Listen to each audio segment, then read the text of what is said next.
So, we're making a feature-length documentary that's going to follow my journey as long as with another girl. Her name's Rachel, and we're going to bike the country of Taiwan. So, the name of the film is HuanDao, which is the name of this bike trip, which is really popular right now in Taiwan. And so, obviously, there's going to be elements of the film that are like travel. You know, we're going to see different sights and eat food, all of that. But even more than that, I wanted to create a piece of work that that could tell a story about a generational issue, about issues that young Asian Americans are dealing with in finding and figuring and navigating a bicultural identity in a growing international landscape.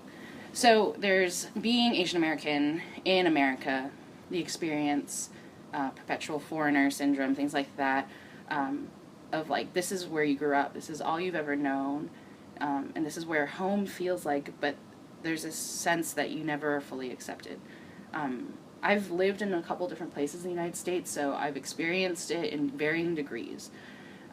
But it wasn't until I moved to the South, which is, I grew up in the Midwest in Metro Detroit, and then I went to university in Nashville, Tennessee, and was like disconnected from like a true Chinese, Taiwanese community anymore. And that was really hard for me, and it actually made me really realize, like, wow, I'm not white. People would say, especially a lot of my white friends, oh, like, you're so white, or like, you might as well be white. And it wasn't until I moved out of a place where there were a lot more Asian Americans to a place where I know hundreds of people at my college, and I can count on one hand the other Chinese people, less than one hand the other Chinese people I know. And that was hard for me. I felt so different for the first time, and that made me really start to be more intentional in thinking about my bicultural identity and who I was as a Taiwanese American.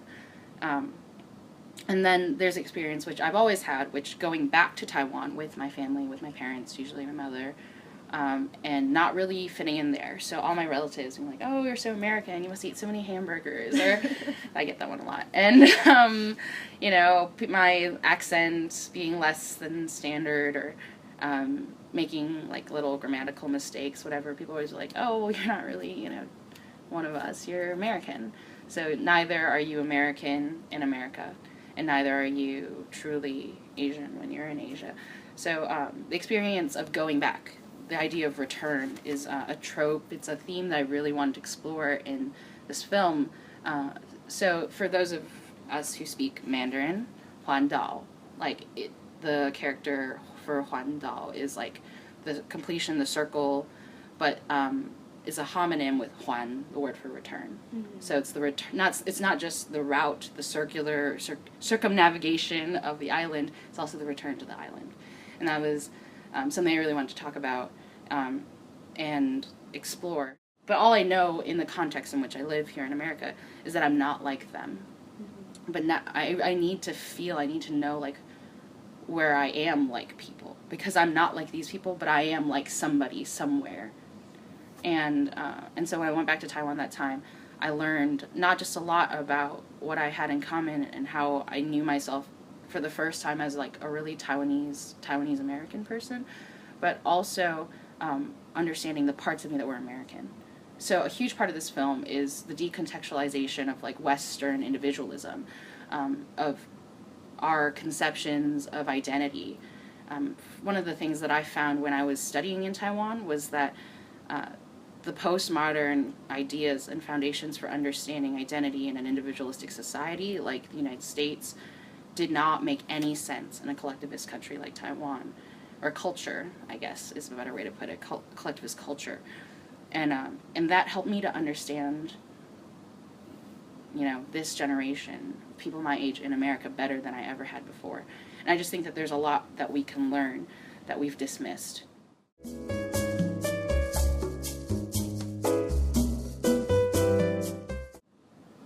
There's just a lot of ideas that are ingrained into you that you never understand until people believe otherwise or assume otherwise.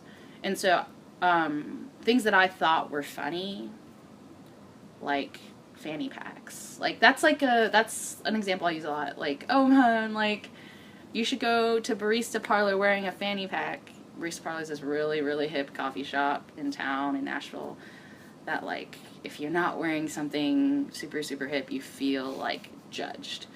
So my joke to people is like, you know, you should just wear a fanny pack to Barista Parlor. But the idea is like, okay, well, why do people... I literally know people who do wear fanny packs. But it's, like, ironic. The whole idea is that it's ironic. It's weird. It's stupid.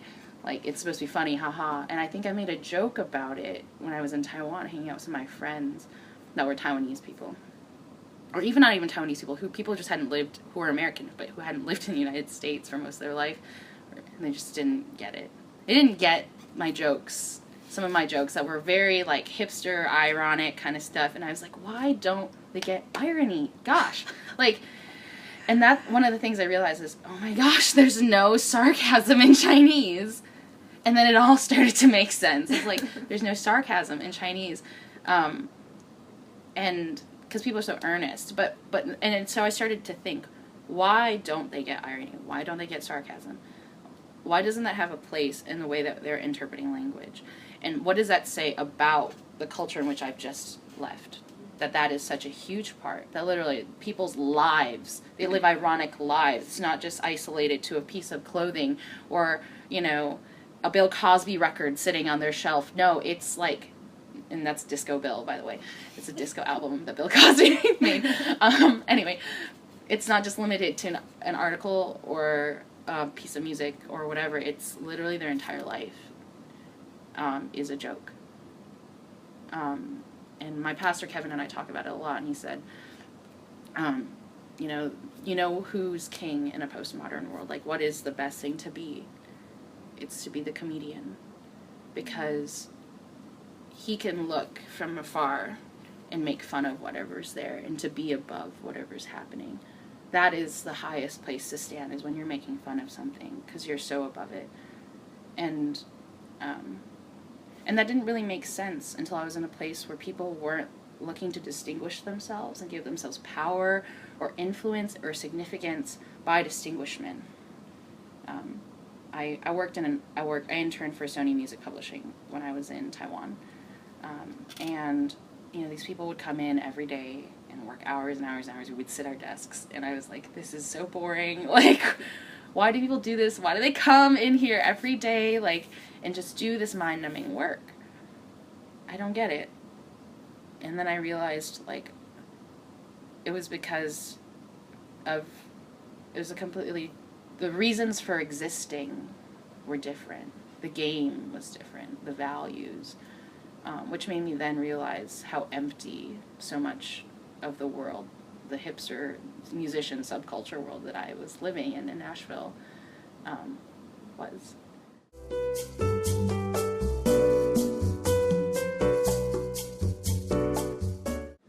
Yeah, so one of the things that's really important to me about the film is dialogue, expositional dialogue. So a lot of what I'm hoping to portray is influenced by an almost Socratic method, dialectic. And in order to do that, I knew that I needed to have another writer, another person who's experienced it with me, so that we could record our journey and our interactions, that we could ask each other questions and discuss. So that's why Rachel, who's the other writer who's coming on this, is coming with us. And, you know, every night, this is the plan, is that, like, we'll talk, we'll sit down, we'll debrief. Like, okay, what is something you experienced? What's something you didn't understand today? And throughout our journey, we've been friends for a while now, too, this girl, Rachel. And, you know, it wouldn't be too far for me to just be like, so, like, what are your parents like? And we just kind of sit on the side of the road, take a break, and talk. And hopefully we can build a foundation for us, for people to know who we are, for us to discover and to interpret that ourselves, and to see how that paints a picture of our future as well. I think part of me really wants a lot of it to be organic, so I'm trying not to plan a lot of what we're going to talk about. I think a lot will come out through the experience. But we're both pretty thoughtful people in general, so I don't think that we'll be without things to talk about.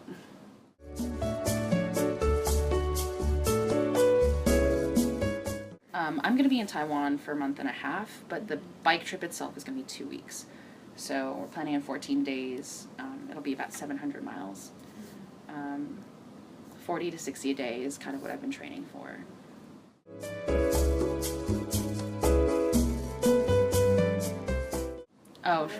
Well, that was just the name of my blog. I called it, it's like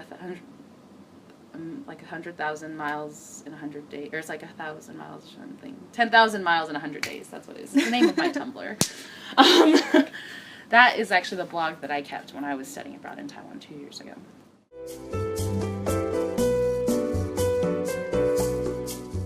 Yeah, definitely. I shared my film project, with a friend that I made when I was there 2 years ago, and she basically said, "Oh, this is a logical course. This is just an expansion of what you wrote about in your blog 2 years ago." I was like, "Thanks for calling me out on that, Hannah. I'm completely unoriginal.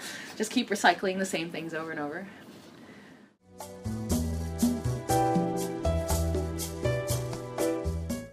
I didn't really see a lot of Taiwan when I was there. I mean, I traveled to a few places. We went to Kending, and I went to Tainan, and I didn't really stop at a lot of other cities. Kaohsiung. I went to Kaohsiung. But one of the reasons why I wanted to do this trip is because most of the time I've been in Taiwan, I've only really stayed in Taipei, because that's where my family lives. But I was opened last time to be more aware that Taiwan is bigger than Taipei.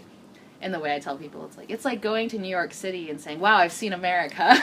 It's like, no, you've seen, a part of it, but there's so much more. And so for me, I really want to know Taiwan in this way. I want to get to know the rural areas and the places that I haven't had, the fortune to explore yet, so that I can have a more balanced view of a country instead of just the biggest city that exists.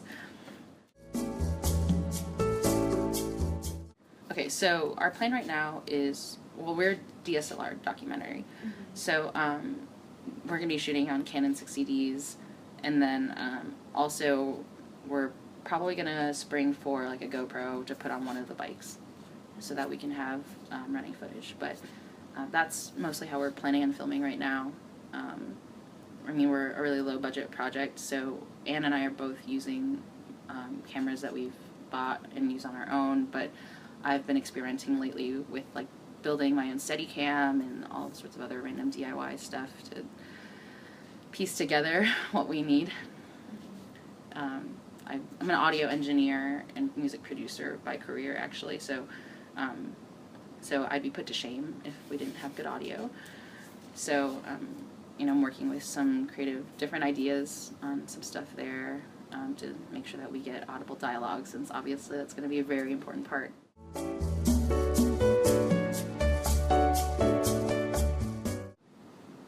unknown. That's the biggest obstacle, is all the things you can't think of. That's true. I can keep thinking. I can stay up late at night, and I can think of all the things that can go wrong. But there's a certain point in which that becomes less effective. I need to do my due diligence. I need to find out how many memory cards I need, and how much memory, and how many batteries, and if I have this many chargers going at once at night, how many power strips do I need? I can think of those things. Mm-hmm. I think the biggest obstacles are the things I can't control. What if it rains? Am I going to bike in the rain? Are we going to film in the rain? At least GoPros are waterproof, right? Mm-hmm. What if my spokes break on my bike? Thankfully, I just learned how to replace spokes the other day. That's important. But, chain breaks, axle bends, drivetrain falls apart. There's literally unlimited things that can go wrong. There's only a certain point of things that you can prepare and learn and do, but you can't let that stop you from going.